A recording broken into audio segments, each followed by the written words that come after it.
Hello everyone, আমি তনু। তোমরা দেখছো তনুর বাড়ি। তোমরা সবাই কেমন আছো? আশা করছি ভালো আছো। আর আমিও না ভালো আছি। আজকে তোমাদের সঙ্গে একটা রেসিপি শেয়ার করব, সেটা হচ্ছে বেগুন দিয়ে ভেটকি মাছ।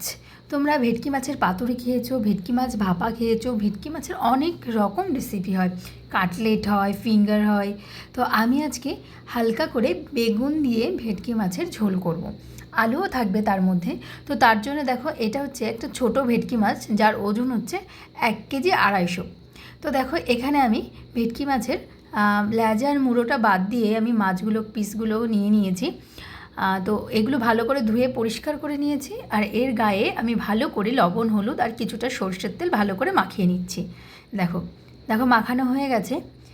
এবার আমি ঢেকে রাখলাম। যে কোনো জিনিস মাখানোর পরে ঢেকে রাখলে না, সেটা ম্যারিনেশন ভাতটা ভালো হয়। এদিকে দেখো, ঠিক এরকম সরু সরু লম্বা বেগুন নিয়ে নিয়েছি। তোমরা যে কোনো বেগুন নিতে পারো। তো আমার মনে হয় কালো বেগুন, এই যে কালো বেগুনগুলো হয় না, এই বেগুনগুলো টেস্টটা বেশি ভালো হয়। তো বেগুন বানানোর আগে আমি ধুয়ে নিয়েছি, কিন্তু ধোয়ার পরে আমি দেখো 2 মাথা কেটে ফেলে দিলাম। তারপরে ঠিক এরকমভাবে মাঝখান দিয়ে চিড়ে আমি এরকম লম্বা করে বানিয়ে নিচ্ছি। যদি তোমাদের বেগুন ঠিক এরকম হয় তো তোমরা এরকম করে বানাবে, আর যদি গোল গোল হয় সেক্ষেত্রে 4 ফালি করবে। দেখো, ঠিক আমি এরকম করে নিলাম। এই দেখো, না ছোট হয়েছে না বড় হয়েছে, একটু তেশরা করে কেটে নিয়েছি। এদিকে দেখো, কতগুলো আলু আমি ভালো করে এরকম করে বানিয়ে টুকরো করে ধুয়ে নিয়েছি। অন্যদিকে আমি গ্যাসের ওভেনে একটি কড়াই বসিয়ে দিয়েছি। কড়াই যেই না গরম হয়েছে, আমি দিয়েছি সরিষার তেল কিছুটা। সরিষার তেল গরম হওয়ার পরে আমি এবার একটু লবণ ছিটিয়ে দিলাম, কারণ মাছ ভাজার আগে যদি আমি তেলের মধ্যে একটু লবণ ছিটিয়ে দিই, সেক্ষেত্রে কিন্তু মাছ ভাজাটা কড়াইয়ের গায়ে লেগে যাবে না। তো দেখো, এবার আমি খুন্তি করে আস্তে আস্তে মাছগুলোকে ছেড়ে দিচ্ছি। পরপর করে মাছগুলো তেলের মধ্যে কিন্তু ছেড়ে দিচ্ছি। দেখো, ছাড়া হয়ে গেছে। এবার আমি হাই ফ্লেমে ভেজে নেব। কিছুক্ষণ রাখার পরে দেখো, একটু উল্টে দেখে নিয়েছিলাম আগে কতটা হয়েছে। দেখেছি একটু সোনালি হয়ে গেছে, একটু না ভালোই। ঠিক এরকম যখন সোনালি হয়ে যাবে, বুঝতে হবে কিন্তু মাছটা ভাজা হয়ে গেছে। সেক্ষেত্রে আবারও উল্টে সেমভাবে ভেজে নিতে হবে। এবার আমি তুলে নেব এক এক করে। দেখো, ভাজা মাছগুলো দেখো তোলা হয়ে গেছে। এবার আরও 4 পিস মতো মাছ ছিল, 3 পিস মতো মাছ ছিল। তো সেইগুলো আমি আবারও ভেজে নিচ্ছি, ঠিক ওরকমই সোনালি করে। দেখো, ওগুলোও কিন্তু ভাজা হয়ে গেছে। এবার ওগুলো আমি একে একে তুলে নিলাম থালার মধ্যে। এইবার দেখো, মাছ ভাজার পরে যেটুকু পরিমাণ তেল ছিল, তার মধ্যেই আমি সেই বানানো বেগুনগুলো কিন্তু দিয়ে দিলাম। দেওয়ার পরে দিয়ে দিলাম লবণ, দিয়ে দিলাম হলুদ। বেগুন ভাজার সময় যদি একটু লবণ আর একটু হলুদ দেওয়া হয়, ভাজাটা ভালো হয় আর একটু নরম হয়ে আসে। সেক্ষেত্রে কিন্তু নাড়াতেই সুবিধা হয়। দেখো, এবার আমি এরকম উল্টো উল্টো করে প্রত্যেকটা বেগুন দিয়ে দিচ্ছি, তাহলে ভাজতে সুবিধা হবে। এপিট ওপিট সমানভাবে ভাজা হবে।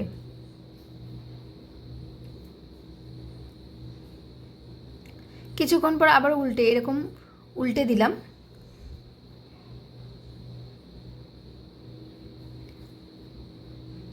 এরকম হালকাই ভাজতে হবে। বেশি ভাজা করলে কিন্তু তরকারির মধ্যে গিয়ে ঘেটে যাবে পুরো বেগুনগুলো। এমনভাবে ভাজতে হবে বেগুনগুলো কিন্তু সেদ্ধ হবে, অথচ ঘেটে যাবে না। এইবার বেগুন ভাজার পরে কিন্তু তেল একদমই ছিল না, তো সেই জন্য আমি আরও কিছুটা তেল কিন্তু কড়াইয়ের মধ্যে দিয়ে নিয়েছি। দিয়ে আবারও নাড়াচাড়া করছি, যাতে তেলটা তাড়াতাড়ি গরম হয়ে যায়। দেখো, তেল গরম হয়ে গেছে, অলরেডি ধোয়া বেরিয়ে গেছে।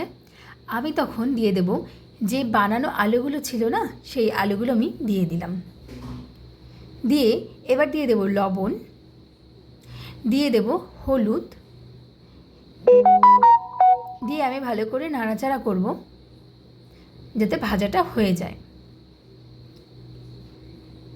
এবার আমি ঢেকে দেব, তাহলে সেদ্ধ হয়ে যাওয়ার পরে ভাজা হলে সেটা সুবিধা হবে, খেতেও স্বাদ লাগবে।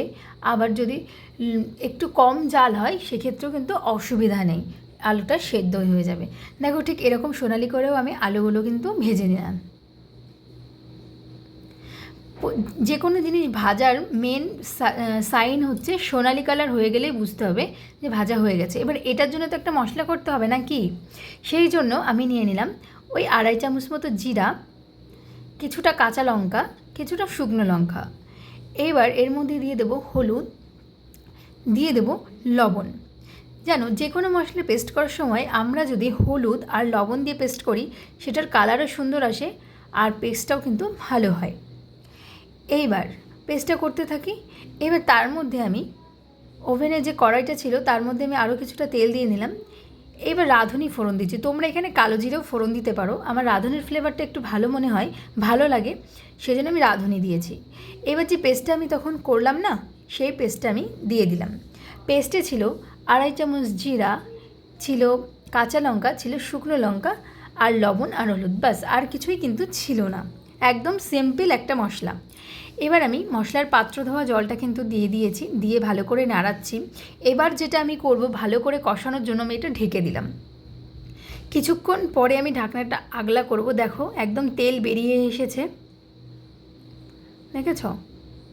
কিন্তু আরও কষাতে হবে, এরকম করলে কিন্তু হবে না, তাহলে এক পাশটা মশলা কষা হবে আর এক পাশটা হবে না, সেক্ষেত্রে কিন্তু ভালো করে নাড়িয়ে চাড়িয়ে কষাতে হবে। দেখো আরও কিন্তু টেনে নিয়েছে, একদম যখন ভাজা ভাজা হয়ে গেছে ব্যাপারটা দেখো। এর মধ্যে আমি আলু দেবো, আমি কিন্তু বেগুনগুলো এখন দেবো না। এইভাবে যদি তোমরা রান্না করো তাহলে বেগুনগুলো কিন্তু মাছের ঝোলে একদম ঘেটবে না, অনেক সময় হয় ঘেটে যায়, কিন্তু এটা করলে কিন্তু একদম ঘেটবে না। তো দেখো আমি আলুগুলোকে ভালো করে কষিয়ে নিচ্ছি মশলাটার সাথে।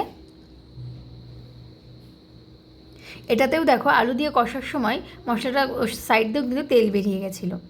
এবার আমি দিয়ে দেবো জল, যে যেরকম ঝোল খাবে বা একটু মাখা মাখা খাবে। এই তরকারিটা যেহেতু জিরে বাটা দিয়ে আমি করছি, সেহেতু আমি একটু পাতলা ঝোলই করতে চেয়েছি, কারণ আমরা ভেটকি মাছের পাতুরি, ভেটকি মাছ ভাপা অনেকেই খেয়ে থাকি, কিন্তু এইটা আমরা সিম্পলভাবে অনেক সময় আমরা খেয়ে থাকি না, তো তোমরা এইভাবে রান্না করেই নিতে পারো। এবার আমি জল দেওয়ার পরে দিয়ে দিয়েছি লবণ, দিয়ে দিয়েছি হলুদ। এবার আমি ভালো করে নাড়িয়ে যেটা করব, আমি ঢেকে দেব। ঢাকাটা দিয়ে কিছুক্ষণ পরে ঢাকনাটা তুলবো, দেখো ফোঁটা কিন্তু শুরু করে দিয়েছে, দেখেছো তো? এখানে কিন্তু অনেকটাই জল আছে, কেন অনেকটা জল আছে সেটা আমি বলছি। আমি পরিমাণে কিন্তু এখানে অনেকটাই জল দিয়েছি, তারও কারণ আছে কিছুটা। দেখো এইবার যে মাছগুলো আমি তখন ভেজে রেখেছিলাম, সেই মাছগুলো আমি দিয়ে দেবো পরপর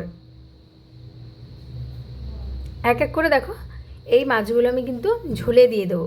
এইবার যেটা কথা, আমি কেন এত জল দিয়েছি, কারণটা হচ্ছে এখানে মাছও অনেকগুলো আছে, অনেক পিস। আর ধরো 1 কিলো 250 মাছ, তার মধ্যে লেজা আর মুড়োটা বাদ দিয়ে সবই এখানে আছে, তো সেটা যাবে এর মধ্যে, বেগুন যাবে, সেই জন্য আমি একটু বেশি করেই জল দিয়েছি। তোমরা লাস্টে গিয়ে দেখবে একদম পরিমাণ মতোই হয়ে গেছে। তারপরে আমি দিয়ে দিলাম ঢাকা। মাছ দেওয়ার পরে, ঢাকা দেওয়ার কিছুক্ষণ পরে ঢাকনাটা আবারও আমি তুলে নিলাম, তুলে আবারও নাড়াচাড়া করছি।